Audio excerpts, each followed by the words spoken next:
welcome you to our second annual Presidential Symposium, Solutions for a Sustainable Tomorrow. Welcome to Hofstra University. We have assembled 3 days of speakers, discussions, and events to explore how Hofstra University can be part of a solution for sustainable tomorrow. Sustainable solutions can be found at the intersection of science, economics, social equality, and education plays an important and vital role. And there's little doubt that climate change is our largest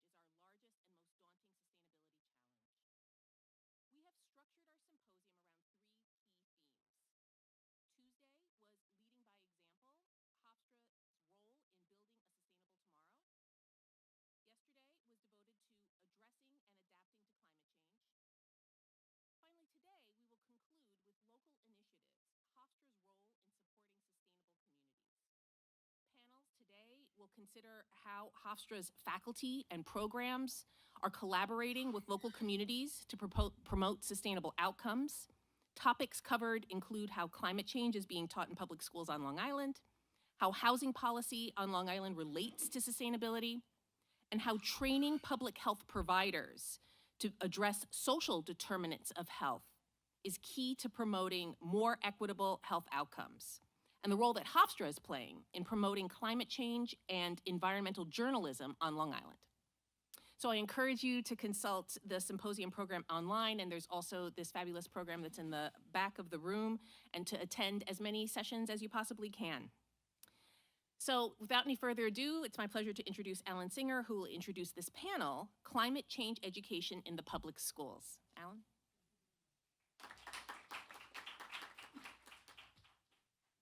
Now the tech challenge, I have to switch to PowerPoints. Let's see. And let's see if I close this one. And here it is, slideshow from start, from beginning. And I already messed it up. Okay, and Pat, you're cut. I want to introduce just who the people are. We have a very large education network of alumni from Hofstra, many of whom are involved in teaching about climate change and sustainability. Lorna Lewis is the superintendent of Malvern Schools, and she's a former science teacher, and she's going to lead us off. Mitchell Bickman is the social studies director in the Oceanside School District. Robin Tornaby, who's also Dr. Tornaby, is a science teacher at Long Island Beach High School, and she was my student when she was an undergraduate. Brendlyn Staten is a social studies teacher in Hempstead, and during the summer she did staff development program on sustainability, and she's going to talk about that.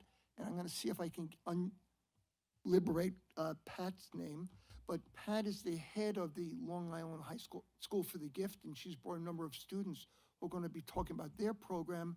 She's also an adjunct in the elementary education program at Hofstra, and she teaches literacy. So it's a very powerful team working on the issues of sustainability. Just to highlight what the issues are, we're going to just start with just a brief statement by Greta Thunberg. Greta Thunberg is she's still a teenager, is a teenage activist on climate change. She initiated Fridays for the Future student strikes to demand government action, action by corporations, actions by universities. In many ways, our presentations today are a response to Greta's argument. Now, this speech was given at World Economic Forum in 2019, at which point she argues that we were 12 years away from a climate catastrophe, a tipping point. We're now 9 years away, and that is a great concern. The next tech challenge, Greta. But their financial success has come with an unthinkable price tag. And on climate change, we have to acknowledge that we have failed. All political movements in their present form have done so. And the media has failed to create create broad public awareness. But Homo sapiens have not yet failed. Yes, we are failing, but there is still time to turn everything around. We can still fix this. We still have everything in our own hands. But unless we recognize the overall failures of our current system, we most probably don't stand a chance. We are facing a disaster of unspoken sufferings for enormous amounts of people. And now is not the time for speaking politely, or focusing on what we can or cannot say. Now is the time to speak clearly. Solving the climate crisis is the greatest and most complex challenge that Homo sapiens have ever faced. The main solution, however, is so simple that even a small child can understand it. We have to stop the emissions of greenhouse gases. And either we do that or we don't. You say nothing in life is black or white, but that is a lie, a very dangerous lie. Either we prevent a 1.5-degree of warming or we don't. Either we avoid setting off that irreversible chain reaction beyond human control or we don't. Either we choose to go on as a civilization or we don't. That is as black or white as it gets. There are no grey areas when it comes to survival. Now we all have a choice. We can create a transformational action that will safeguard the future living conditions for humankind. We can continue with our business as usual and fail. That is up to you and me. Some say that we should not engage in activism. Instead, we should leave everything to our politicians and just vote for change instead. But what do we do when there is no political will? What do we do when the politics needed are nowhere in sight? Here in Davos, just like everywhere else, everyone is talking about money. It seems that money and growth are our only main concerns. And since the climate crisis is a crisis that has never once been treated as a crisis, people are simply not aware of the full consequences of our everyday life. People are not aware that there is such a thing as a carbon budget, and just how incredibly small that remaining carbon budget is. And that needs to change today. No other current challenge can match the importance of establishing a wide public awareness and understanding of our rapidly disappearing carbon budget that should and must become our new global currency and the very heart of future and present economics. We are now at a time in history where everyone with any insight of the climate crisis that threatens our civilization and the entire biosphere must speak out in clear language, no matter how uncomfortable and unprofitable that may be. We must change almost everything in our current societies. The bigger your carbon footprint is, the bigger your moral duty. The bigger your platform, the bigger your responsibility. Adults keep saying, we owe it to the young people to give them hope. But I don't want your hope. I don't want you to be hopeful. I want you to panic. I want you to feel the fear I feel every day. And then I want you to act. I want you to act as if you would in a crisis. I want you to act as if the house was on fire. Because it is. Let me get out of this. And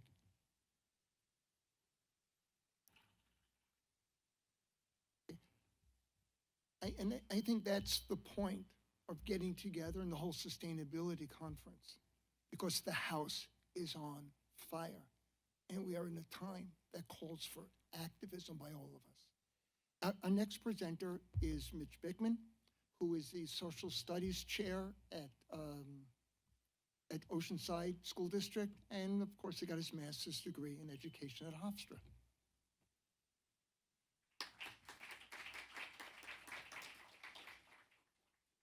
Welcome, everybody. I see a common thread between a lot of the presenters today of all routes lead back to Hofstra. So it's a pleasure to be here today and discuss really how we educate a generation of solutionaries. And one doesn't need to go back a century or even a quarter of a century to see what changes and the rapid changes in our society really need a different approach to education. Our school systems today were not designed to teach the students we have in front of them. And a good question to reflect on regularly is, what is the purpose of schooling? What is the purpose of education? The slide you see to my right here is a really good way of thinking a little bit about what kind of learners are we developing. And we talk about the idea of compliance or conforming as one element of that, to engaged and then to empowered learners. And I think one thing to keep in mind is this is a little bit nuanced. Because conforming compliance is not a bad thing. We obviously need that. We need to follow certain rules as we educate students. And then once we shift to engaged learning, one of the biggest shifts there for students, if you really have an engaged classroom or experience for students, there starts to become intrinsic motivation. You start looking at the idea of students wanting to be there versus having to be there. They want to learn. They start to see a little bit of a purpose behind education as well. And sometimes some of our best classrooms kind of go back and forth between compliance and engagement. And not that there's anything wrong with either of those two things, but of course, when you're in schooling too, if you think about some of your best experiences, those engaging classrooms are the ones that really stand out to you. But sometimes even the best classrooms stop there at that level of engagement, and we don't give kids or carve out really the space for empowerment. And the biggest shift that we can move students towards when we're looking to empower our students is providing student agency, giving kids ownership over their learning. And as soon as we do that, not only do they become the drivers, but the true purpose and the why becomes clearer for them. The idea of schooling changes to one of innovation and creativity and agency and self-efficacy, and really their growth and student growth is paramount there. So in Oceanside, when we explore this idea of student empowerment, we look to find ways to bring students not just learning to the forefront, but giving them ownership over elements of what we're doing. And in schooling, a lot of the articulation takes place is sometimes done at the horizontal level. I'm a director of social studies, and we have a lot of horizontal articulation between grade levels. So obviously one is a department in social studies, but my global teachers will plan together and our US history teachers will plan together. But truly, that horizontal articulation, which is important, misses the point of the need for vertical articulation as well between different levels. And I'm going to just share two examples of things we've done in recent years in Oceanside, and this is scratching the surface of some of this work, but it really at the forefront is really about vertical articulation. So you see to the screen here on my side the hashtag A Thirst for Change, and this is one of those examples where it's a student-led and student-driven initiative where one of our high school clubs, we call it at Oceanside the World Interest Club, also commonly referred to as Model UN in a lot of schools, came to us and they talked about a lot of water crises were dominating the news cycle right now. And we often go towards international water crises, but at that time, there was some domestic water crisis as well, Flint, Michigan dominating the news cycle. And since that time, in the last several years, obviously we know the major water shortages our own nation faces on a daily basis. So our students came to us through the Model UN when they were researching an issue for one of their conferences, and they said, what more can we do about water issues both domestically and abroad? And I think a great entry point for this work is really through the lens of picture books. Picture books are such a great tool for kids to naturally dissect, wrestle with, and debate. And one of the books that came across our desk at the time was called The Water Princess. And what our high school students decided to do is they'd like to partner with our elementary students. And they did that over the course of several weeks. They did it through the lens of The Water Princess. So they recorded themselves reading this book. They worked with our broadcasting students and put it to some music, so it was a little bit more, it opened it up to them. And then they challenged them to talk about, can we research collectively at the high school and elementary water issues that are facing the world today? And they did just that. And this book was excellent because it's based on the childhood experiences of a woman by the name of Georgie Badiel. who grew up in Burkina Faso and talked about the water crises in Western Africa. Just in short, she had to walk over 3 hours each day to secure clean water for her and her family. And Georgie was able to, later in life, she became a model. She actually moved to Manhattan. And because of her success in that industry, she founded the Georgie Badiel Foundation, who built wells throughout Burkina Faso and other countries in Western Africa. So our students first educated themselves on water crises. They had a presentation at the high school where they talked about water crises in America and abroad. They invited Georgie Badiel, who is in here. She's wearing a red dress. I don't know what side of the screen, to the right, all the way on my right-hand side. So she joined us for that day, and our students also raised money in the process during this time to donate towards fixing and repairing wells in her native Burkina Faso.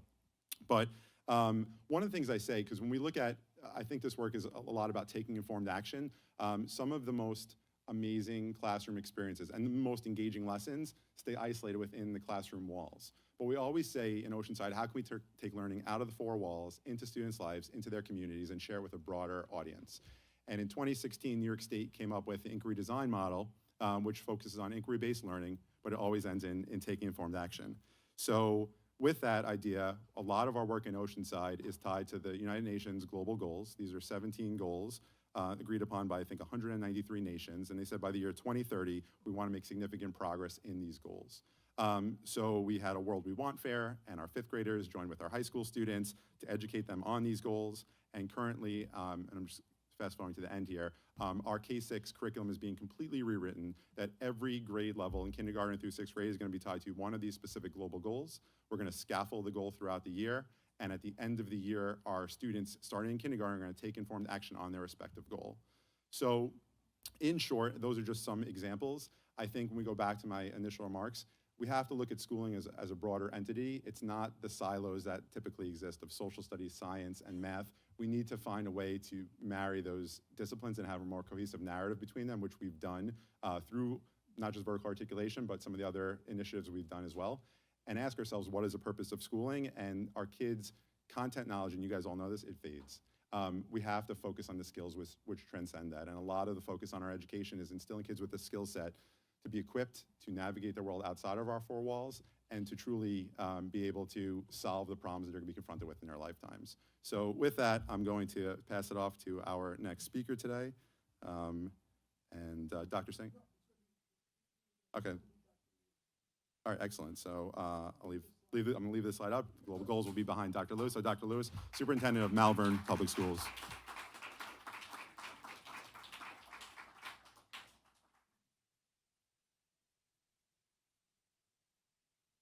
Good morning, everyone. It's so good to see students here, both undergrad and K-12 students, because you really are the people who are going to impact the future.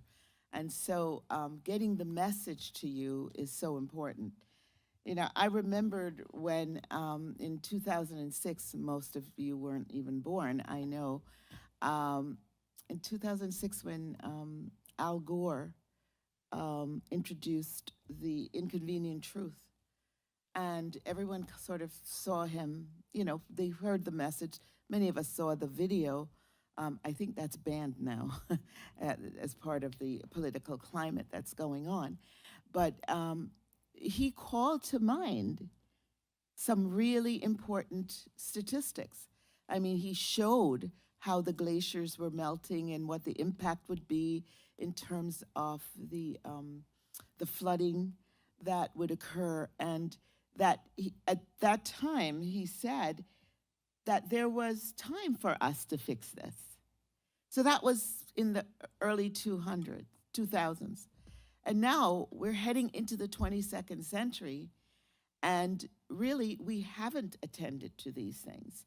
And we haven't really paid much attention in the K-12 world to this, except in pockets.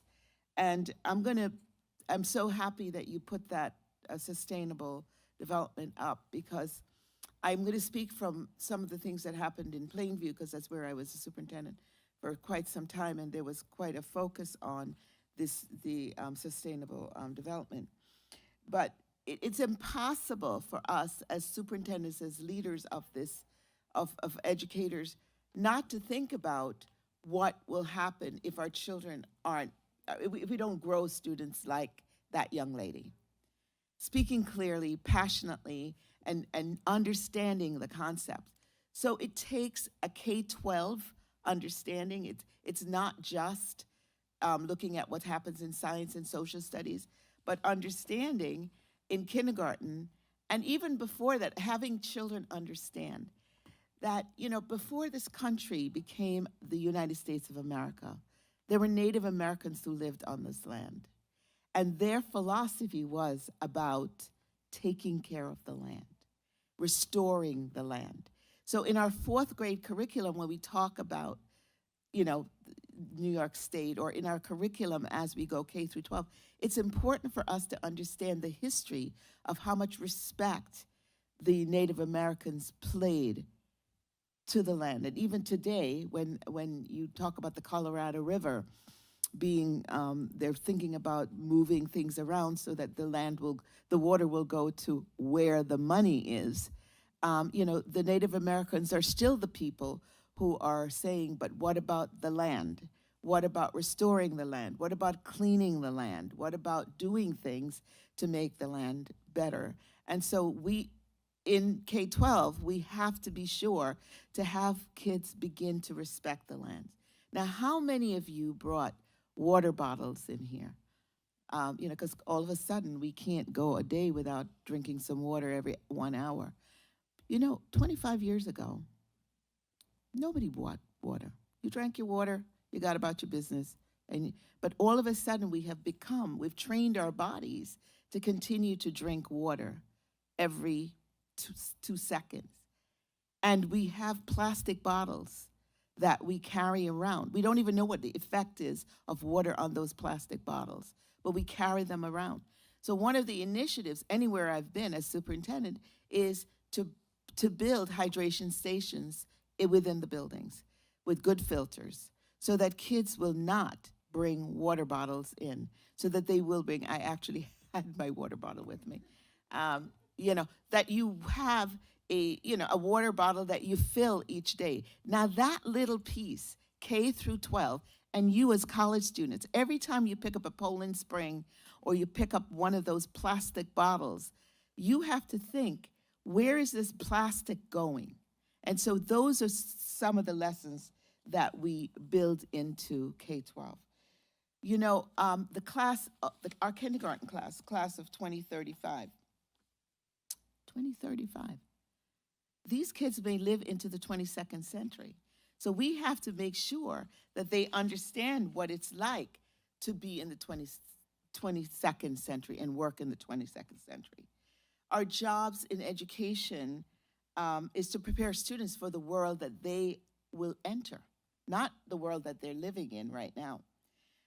What will that world look like? What challenges are they going to face? So when you look at those sustainable the sustainable development platform, one of the things we did in Plainview is we had a day where we spent on this. I mean, the whole day was devoted to that. And children were in projects. They had to pick one of these, develop a problem, and design a solution for it. And that was, you know, the high school students worked with the middle school students on this. And that's something that we're entertaining in Malvern, because these are really, really important concepts that if we use them as our focus, we can do a lot. You know, the idea that we have to have projects that are hands-on, minds-on, hands-on is so important, because knowledge, you know, in 1945, knowledge was doubling every 25 years. Where did we get the knowledge from? We had encyclopedia books that were static. Now with the internet, last year, knowledge doubled every 12 hours. Think about that. So classroom teaching cannot be the chalk and talk delivery system. It will not work in a changing world. So your classrooms have to be engaged. I'm talking to the people who are probably going to be education majors. So we have to be thoughtful about the curriculum, and you can't think silos, and I think you said that, you can't think silos in terms of science and in terms of social studies and earth science. But you have to think that there are overarching factors that affect us all. So for example, you use that children's book. In Plainview, we did The Long Walk to Water in the 7th grade. It's a perfect book for the 7th grade. And the children fundraise and built wells in Sudan. And they still do that. So that's the kind of thing where you have an English class that's woven into the social studies concept, because the idea is that we're creating migrants by what's happening it's not just political migrants, but we're creating climate change migrants as the water floods and fires happen in California, and we look at Bangladesh today, and you think about all of these things. You have to start weaving.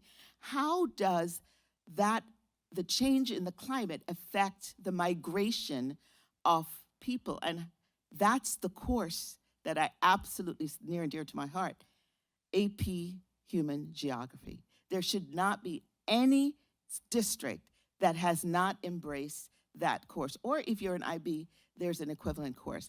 But the idea of how you impact the world and how the world impacts you as these climate change conditions occur.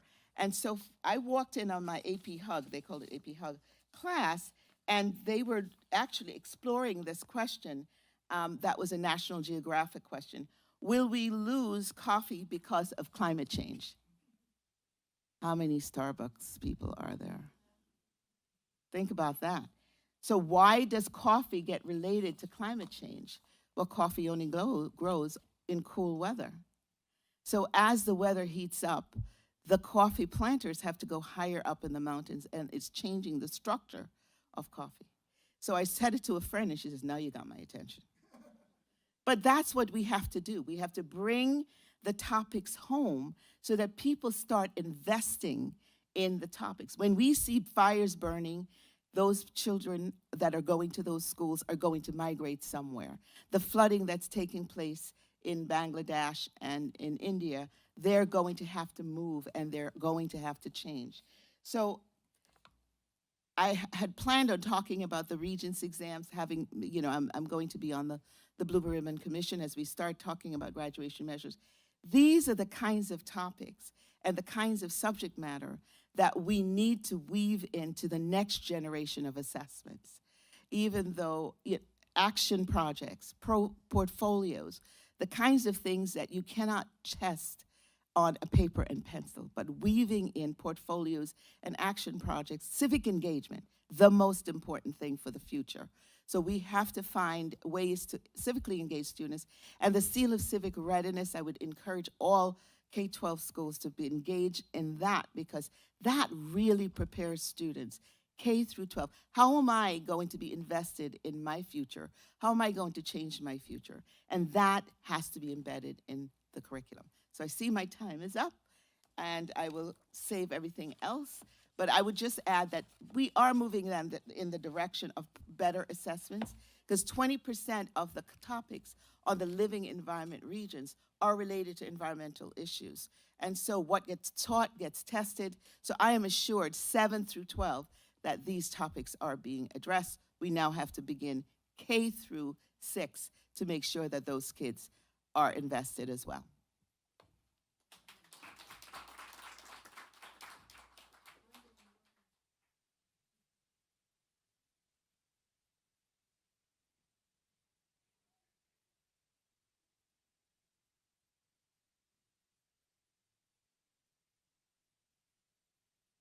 Good morning, everyone. It is my belief that if we are serious about tackling climate change, we must start with the development of critical pedagogy. What this means is that we must move towards progressive education that provides the platform for the development of critical thinking that will in turn spark students' understanding of their local, regional, and global surroundings, as well as help them to realize the urgency of their transition from passive traditional learners to action-bound informers engaged in efforts to create a sustainable future for our world. I am proud to be a teacher at Alberta B. Gray Schultz Middle School in Hempstead, especially because we have achieved our certification as an IB school. That's an International Baccalaureate Middle Years Program School.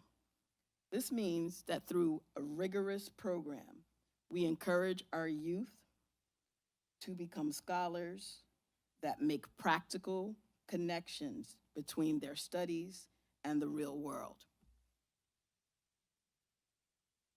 On the school's home website, you will find students revealing that learning at our school is both fun and student-centered. Students are given the opportunities to engage in small group activities and learn collaboratively. Students will also tell you how exciting it is for them to gain knowledge through inquiry lessons that develop and enhance their research skills, communication skills, as well as fosters their risk-taking abilities and helps them to become balanced thinkers who are principled, honest, open-minded, caring, and reflective individuals. These students are well on their way to becoming global citizens. It is so rewarding to witness at the end of the 8th grade school year, these students presenting their research projects during the community project exhibits. These projects demonstrate that students can be the change that they want to see.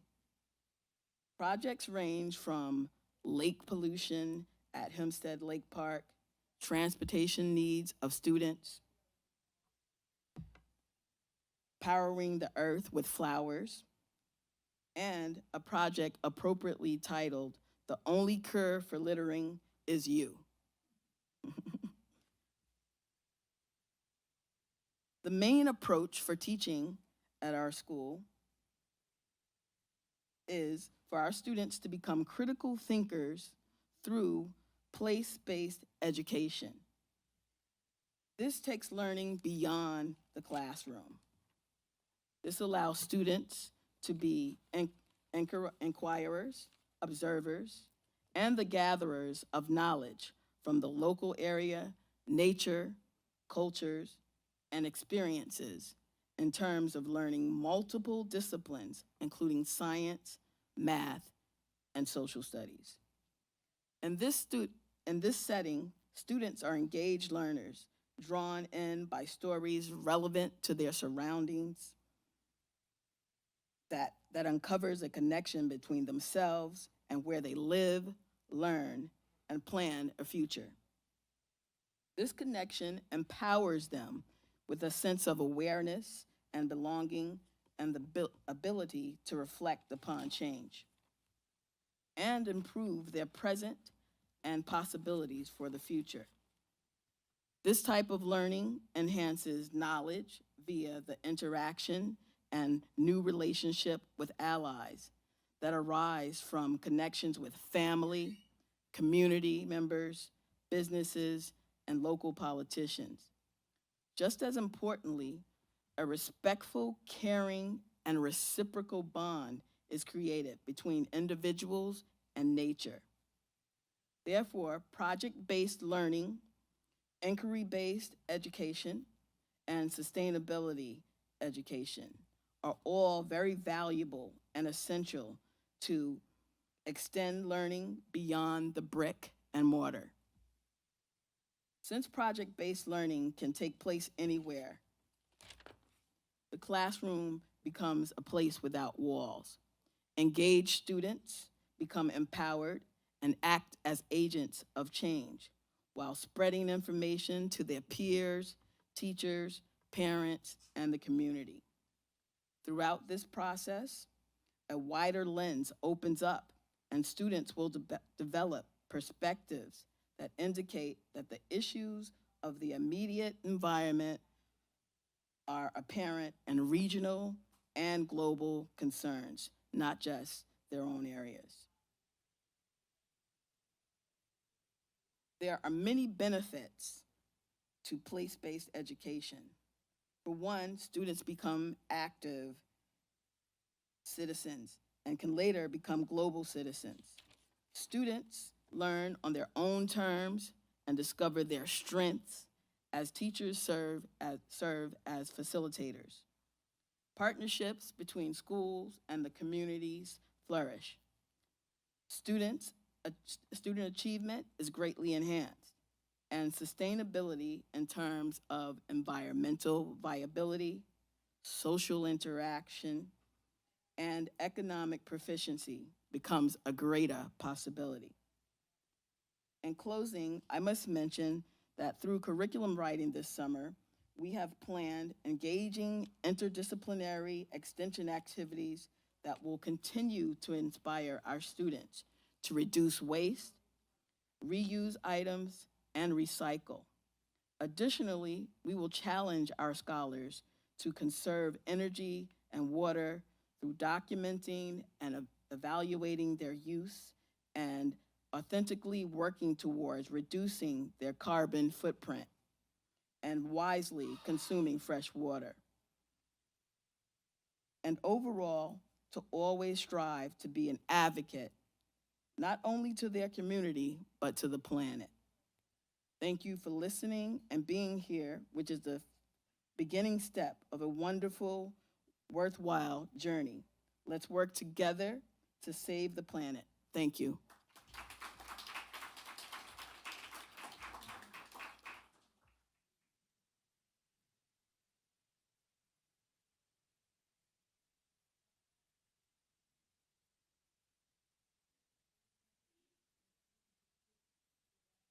Back?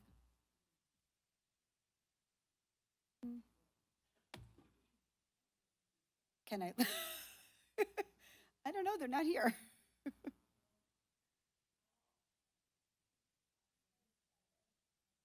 Yeah. Okay. Maybe they're not here. That's okay. I'll go without. Yeah, they're not here. Okay. We'll go without. This is as good enough as any. It's okay. The pictures were nice, but that's okay. You can imagine it. Welcome. I'm Robin Tornamenti. I teach science at Long Beach High School. I'm noticing a lot of common themes emerge, talking about horizontal and vertical alignment, student agency, firsthand experience, project-based learning, experiential learning, ultimately developing student agency for civic action. And so today my plan was to share with you some of the things that we do from kindergarten through 12th grade to get our students involved in activities to learn about climate change and develop that agency for civic action. Concepts relating to climate change are integrated throughout the science standards, both the existing and the new next generation science standards at the different grade levels, so students can develop a rich understanding of the complexity and widespread effects of climate change. There are a variety of hands-on, firsthand experiences, so students can develop a personal connection to the science and ultimately consider how their personal choices can impact climate change and discover opportunities for civic engagement.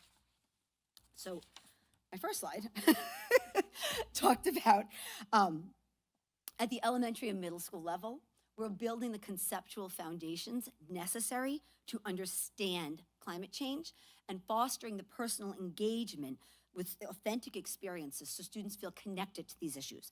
So we introduce beginning in kindergarten units on weather, greenhouses, climate, third grade a global climate unit, fourth grade an understanding energy unit, culminating in seventh grade where students do an entire energy and matter unit, and they look how energy moves throughout our ecosystems and also how carbon and other materials cycle in and out of living things. From there, they go and look at the how greenhouses work and greenhouse gases, and they start to really understand how climate change is happening. Throughout this, we have a greenhouse on campus, a brand new greenhouse, where the students at various levels go and visit it and learn age-appropriate lessons as to how the greenhouse works. And the kindergarten students actually use the science and engineering practices to build their own model greenhouses, which actually work. So they're invested in this, and they're learning right from the beginning how these factors work. Moving on up to high school, all students in New York State take the living environment, which is the biology course. And so all students are exposed to standards addressing human impact on the environment and climate change.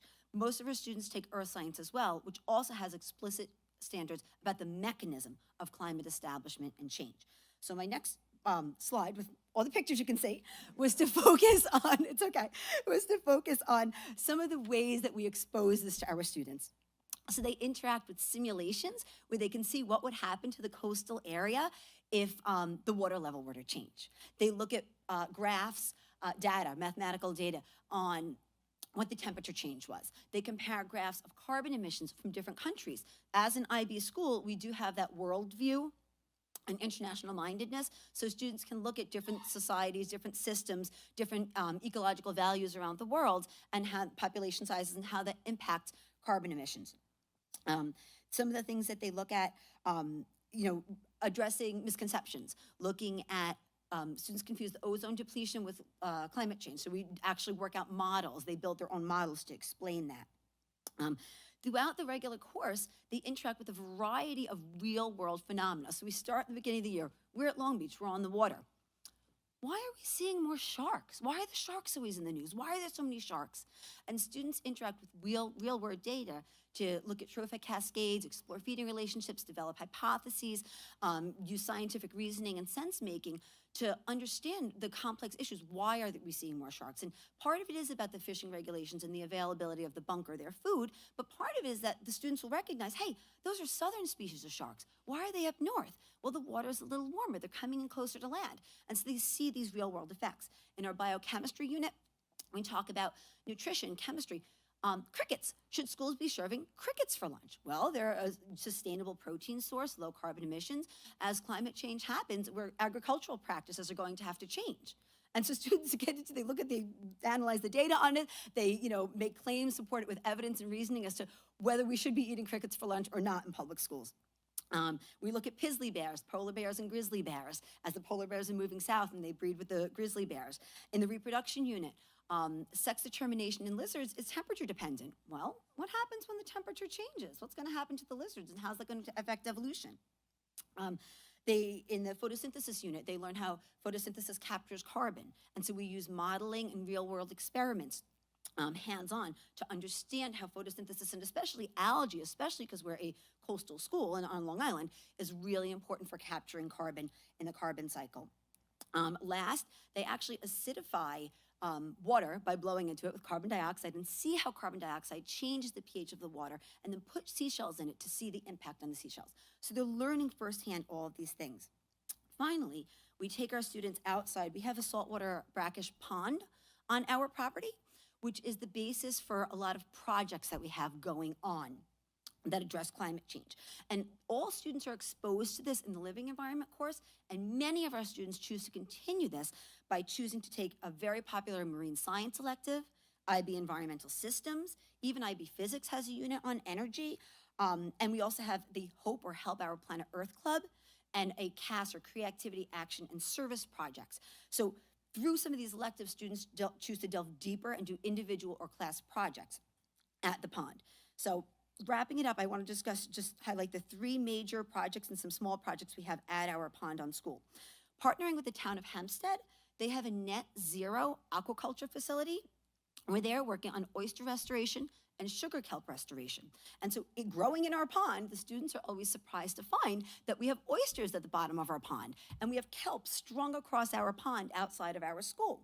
And so oysters are really important in providing thermal insulation against climate shift, about shading and shielding organisms from the heat, about preventing erosion from the storms that are associated with climate change, and they're also important for sequestering carbon in their shells long term. So students learn all of these things at the pond. We're currently in year 5. The students are out at the pond, they're collecting oysters, they're measuring them, they're comparing the growth, and so it's all hands-on, and they start to see what actually can be done. And because they're involved in it, they get a sense of agency. And they realize this is really something easy for me to get involved in. The kelp, the same thing. The students are putting the kelp in the pond, they're taking it out, they're drying it, they're hanging it in our greenhouse, we're brewing it as tea and making fertilizer out of it, talking about the kelp as a sustainable food source, not only as fertilizer, for carbon sequestration again, its role in the carbon cycle. And so the students are saying that, wow, we can do these things locally right here. And they get a little taste of what it is to have that civic action. We have a Miyawaki forest, which is an urban forest where we have native plants populated to restore the biodiversity in our community. So we take students through that forest and they look at how the carbon cycles in the forest and how, the plants can reduce the carbon in the atmosphere. And they actually calculate as independent projects the carbon sequestration potential of that forest. And many of our students, as I said, wrapping it up, go on to do individual projects for their IB assessments or for their creativity, action, and service projects or for the science research projects centering on these issues. One of our students did a computer science project that looked at flight patterns over New York City and was actually able to optimize the flight patterns to use less fuel and reduce carbon emissions. We have students studying the Spartina, which is the eelgrass, which is really important for buffering sea level change with storms and things like that, looking at the microbiome of it, what bacteria are in it, how can we keep the health of it. We have carbon neutral buses, we have solar panels, so the students learn all about these different activities firsthand. There's always something going on. And ultimately, many of them choose to get involved in our Hope Club. We did have a walkout for climate change, and many of our students actually go on to pursue careers in this, and then we invite them back to come talk to our own students about the careers that they have, whether it's university level or a government agency, et cetera. So those are some real world examples of how the students are actually getting involved in this.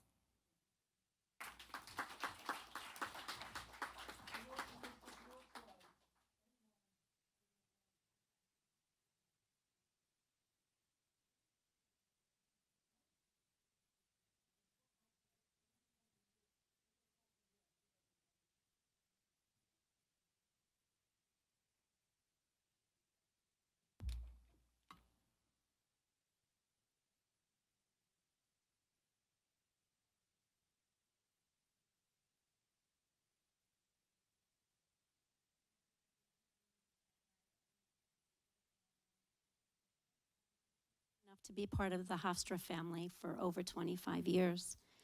With me, I have Joanna Ambrosio, third grade teacher, give a wave, and Sonu Aziz, the head of academic affairs at LISG.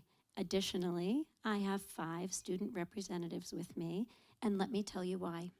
When I started LISG in 2016, I had students coming in and having very deep discussions about sustainability. They were worried about their school, they were worried about their community, and they were worried about the world. And that is how the Green Team came to be. I am the facilitator of the Green Team, and my job is to empower them. And of course, they really needed a facilitator because, as Lorna Lewis said, we're an elementary school. So empowering the little ones will make a big difference in the future. Margaret Mead said, "Never doubt that a small group of thoughtful, committed citizens can change the world. Indeed, it is the only thing that ever has." Please welcome my change agents, the students at LISG, and my colleagues.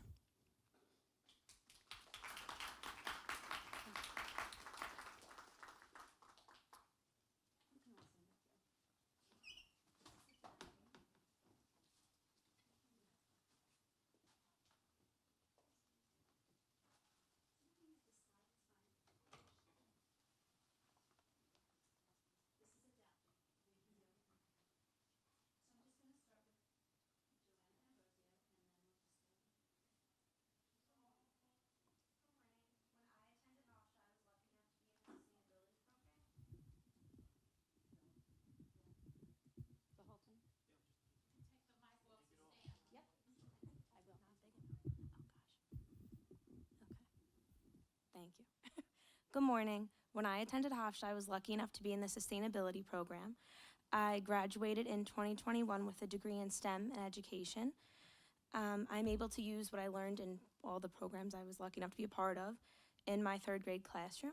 At LISG, there's a strong focus on collective efficacy with the students and the staff to empower our students to make change.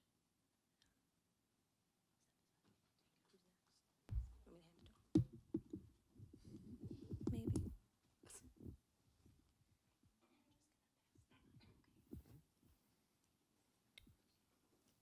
Hello, my name is John Michael Kavrakis. I am an 8th grader at the Long Island School for the Gifted. Several years ago, a 6th grader named Julia Manolios sent a letter to Dr. Geyer, our head of school, requesting that the school create a garden. The idea was soon adopted and student-run with supervision from the administration. This led to the organization of an after-school program called the Green Team, in which students would plant and harvest crops while also composting natural wastes. At LISG, we are focused on empowering each other so that together we can make a lasting change. As Anne Frank said in 1952, "How wonderful it is that nobody need wait a single moment before starting to improve the world." Hello, my name is Alexa and I'm in the 6th grade. Student engagement is a big part of our culture at LISG. Dr. Geyer received a grant for a startup garden, and the funds were used to purchase garden boxes, dirt, and tools to create a sustainable garden. We saved seeds and worked with the local library's seed catalog to grow vegetables and herbs. LISG students are responsible for maintaining the garden throughout the year. Also using the Harkness method of discussion, students lead discussions in the classroom about the impact of climate on ecosystems and facilitate a group conversation with their peers. Hello, my name is Christian Taylor. I'm an 8th grader, and because since then we were able to start up a hydroponic garden. It's indoors, and we were able to start a system where the 6th grade would take care of the garden, and then the school can profit, like eat from it and stuff. So to use it, to put it to use, we had a pesto party for grade 8, where they would take basil and use it to grow and make pesto, and then we would have a party. And we would also have a garden salad where we would take other like lettuce, stuff like that, and the grade 6 would make salad out of it. Hello, my name is Jason. I'm in 8th grade at LISG. It is an honor to speak in front of Hofstra. LISG has formed a garden club for all students, teachers, kindergarten to 8th grade. This month is Sustainable September. All students are doing hands-on STEM activities using picture books to spark a conversation around sustainability, and then culminates in a class-wide activity. In grades 7 and 8, upper school students study the effects of the environment in the New York State Regents course, Living Environment. So we have a couple of books, picture books. Everyone show them. These. Students will read them in every grade, learn from them, and use it in the real world. We start with simple books, and we finish by saving the world. Hello, my name is Sonia Faruqi, and I'm an 8th grader in LSG. In 6th grade, we have an Earth Day fair where each student teaches the school about a topic of their choice. Every year, LSG votes for an animal to adopt to help their species thrive. And we also have a 1-minute video, which isn't here, that was made during lockdown about Earth Day. LIG is proud to raise awareness about sustainability through the Water Project by educating our students and providing opportunities to engage in community service through fundraising, participating in water challenges, and investigating innovative solutions like creating an edible water bottle. In science, LISG is not only able to support efforts that aim to provide clean water systems in sub-Saharan Africa, but also is committed to producing a generation of empathetic, civic-minded students that are equipped with the skills to drive change for a better tomorrow. Thank you.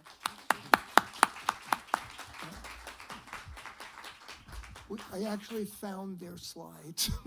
we just had to turn the screen off so it wouldn't blast in your face. So when they sit down, I'm going to take you through their slides.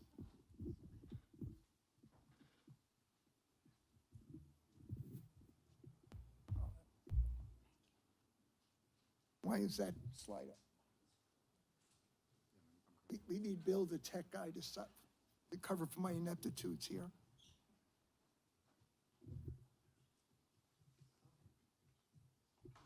Trying to show this one.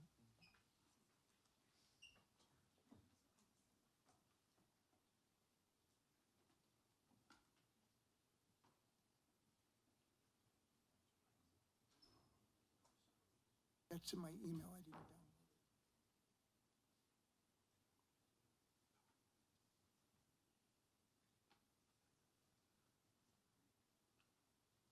We download it and then open it.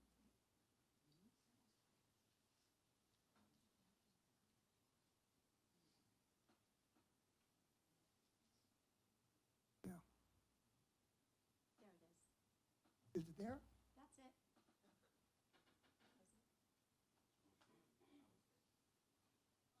Yeah.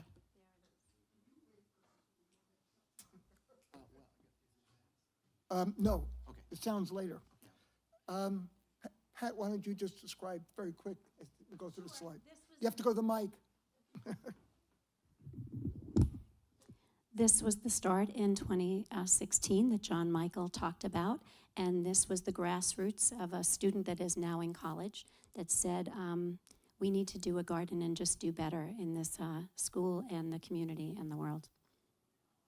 And here we are, wrote grants, and the parents came in and they started to build a garden. And on the left is the Harkness table that Alexa was speaking about in biology. There's the hydroponics that Christian was speaking about. And there's, of course, the pesto party and the salad party that grade 6 and grade 8, because they take care of it, they get to eat the fruits of that. Here is the K to 8 students. They beautify the school with me after school every couple of weeks, and the picture books on the left side, which follows what other people have spoken about, is what's driving our K to 8 curriculum. They all have STEM and STEAM activities because this is Sustainable September at LISG. And this is the Earth Day Fair that Sonia was speaking about. And if you just have 1 minute, we can just hit that clip. It's a longer video, but they did make this. They curated this video, and we'll just do 1 minute. Oh, I don't know if it'll, wait, let me go back. Okay, I'll try. No, it's not live, I'm sorry. Well, it's on YouTube. Thank you. Thank you very much, and thank that whole group. Again, Brendan had made the point that we need to focus on locality, on place. And Robin made the point that Long Beach is one of the most impacted areas on Long Island, as is Oceanside. This is just Long Beach after Superstorm Sandy, 2012. And one of the things that happens is 2012 seems such a long time ago. You know, some of the young people here, you were just infants, toddlers. But the reality is very much this is the future that Long Island faces. So that these are not just academic subjects. This is about saving the places that we live. There was a flood risk report, and this is kind of interesting. It was done by the insurance companies because they don't want to insure homes in areas that are going to be destroyed because they're going to lose money. And if you look at the southern shore of Long Island and the northern shore are some of the most at-risk communities in the United States. Just kind of summarize, sustainability projects K to 5.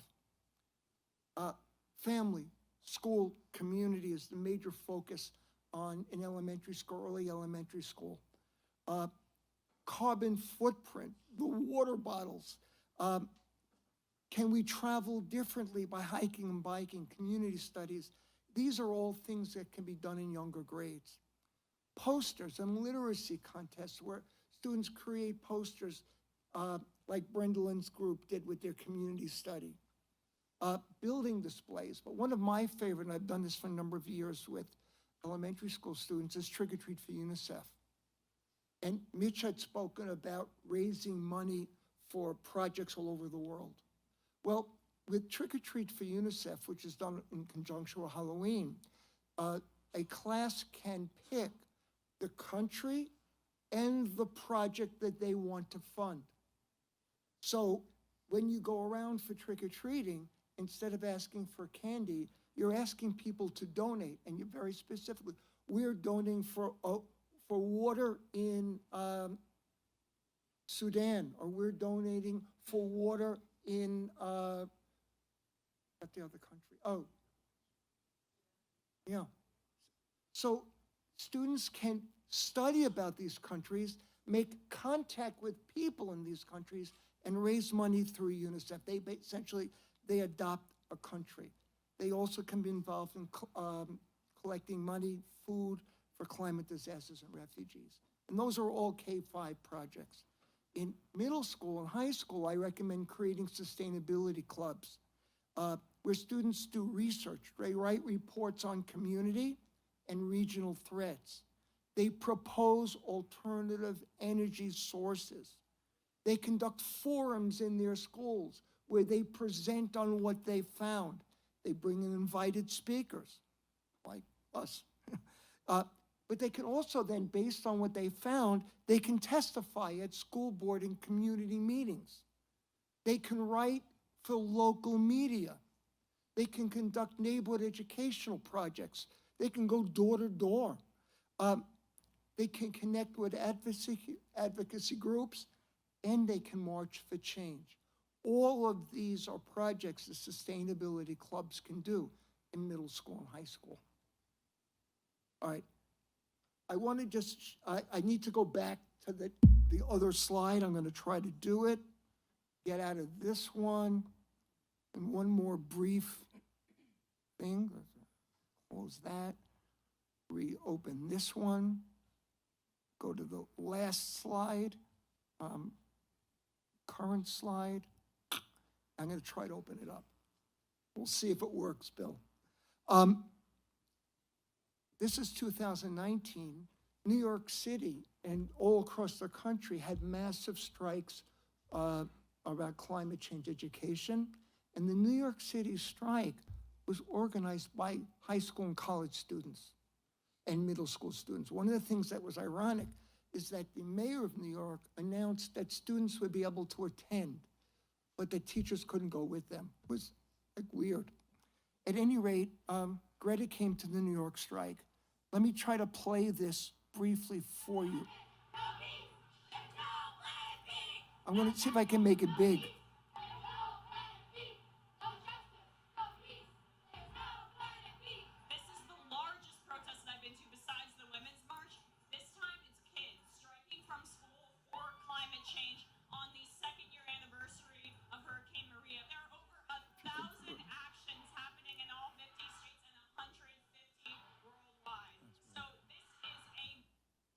Mitch is going to try to make it big. Are you on YouTube? If you hit YouTube. No.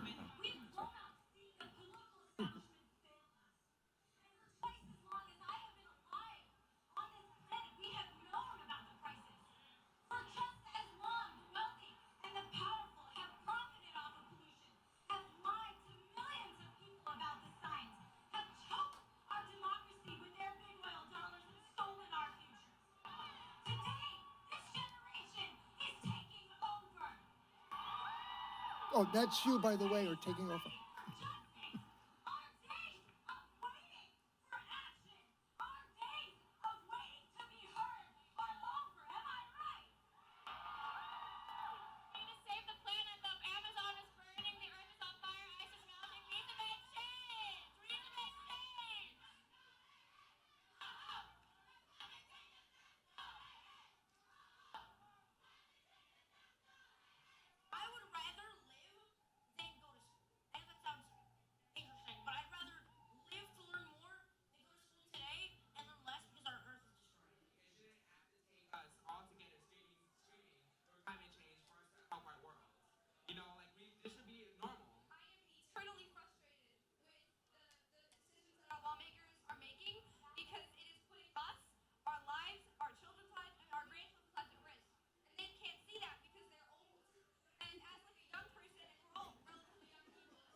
we're sitting now is maybe underwater.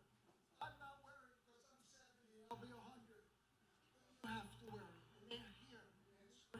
I really want to have kids one day, and I don't think morally, ethically, I could bring a human into the world knowing that this is going to happen. I want to live past 25 on an earth that's inhabitable. Yeah, we only have one earth. You're down for living past 25? Yeah, just a little bit. Don't destroy our planet. We want to invade it. The world is changing, and not in a good way. We need to save our world. We need to have a future.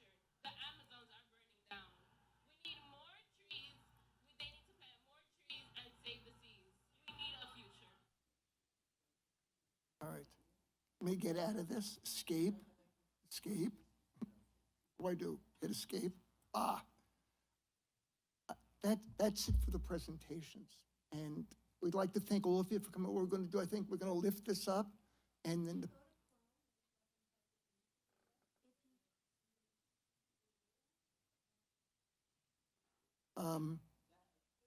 it's easier, if you email me, I'll send it to you. I don't, no, I could send it to everybody. Yeah, she's just asking if you can go on YouTube, but it is on YouTube, but there's no pressure. She just asked. Okay, do you know how to do it? If you just click YouTube and put in our school's name. But there's no. I gotta put the slide back up? Mitch will do it. I got this. All right.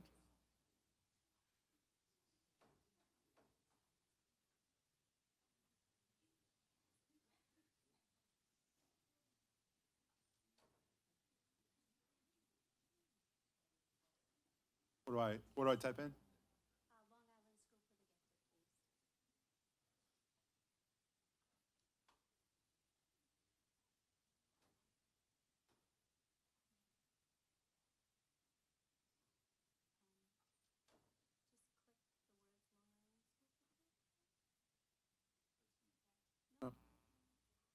for the Gifted, please. Is that it?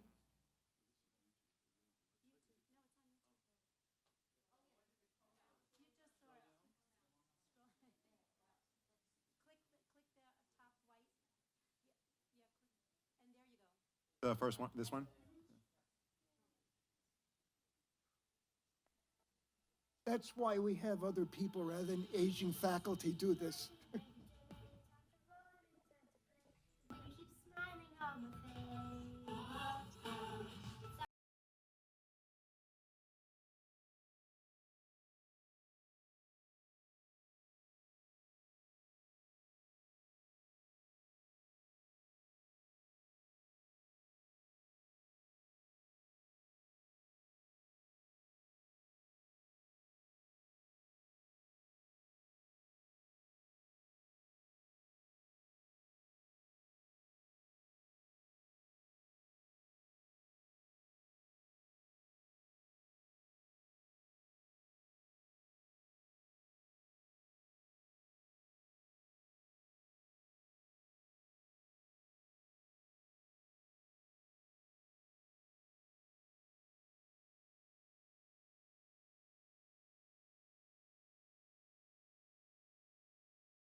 wanted to comment, who had ideas, just came up to the mic and spoke. And again, we'd like people to do that. Rather than hearing from us, we'd like to hear from you. Because again, I think the point was made over and over again, is that the burden is on your generation, both younger students, but college students. If it's going to happen, you're going to have to make it happen. So again, if there are people who'd like to get up, please come to the mic.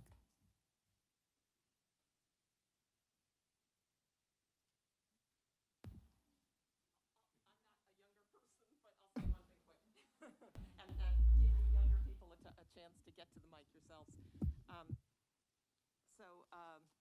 So my name's Andrea Labresco, and I teach here at Hofstra in the School of Ed. And Joanna, so great to see you, former student. Two things. One is how lucky we are to have these schools around us that we place student teachers in. They're really great models, and it's really a kind of proud thing to see all of you here. But secondly, I'd just like to say, as somebody who teaches elementary social studies, teaches teachers how to do that, I actually think everything in the right-hand column that was for secondary is also for elementary. That students, you can see right here, students are capable of standing up at board meetings. Students are capable, who are young, who are third graders, fourth graders, fifth graders, are capable of writing pieces for their local papers, for their school newspapers. Students are capable of joining advocacy groups. Students are capable of marching. So, and the proof is right here. So thank you so much.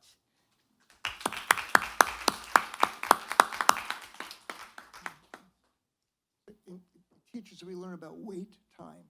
So we have 5 more minutes. We're just going to wait. Here's someone to come speak.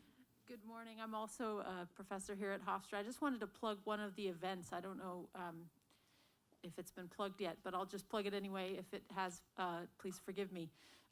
Next Wednesday, a week from yesterday, on the 28th, we're going to show a film called Youth v. Gov.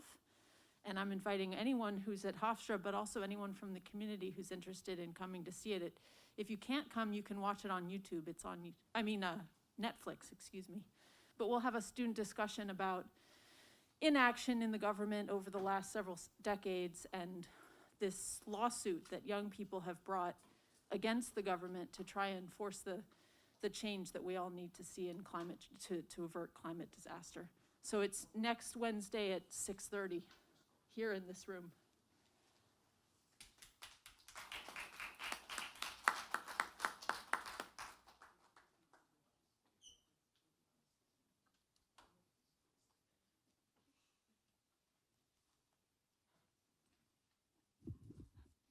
Hi, my name's Alia. I'm a student here. I wanted to make the point about how the people who are most affected are those that are in countries that aren't making the biggest footprint. They have the lightest footprint and they're being the most affected. And it's very difficult to solve a problem that's affecting people who can't even make that much of a difference in those areas. They can try their best, which is why countries like America and those who are making the biggest footprint need to work the hardest to fix the problems that are happening now.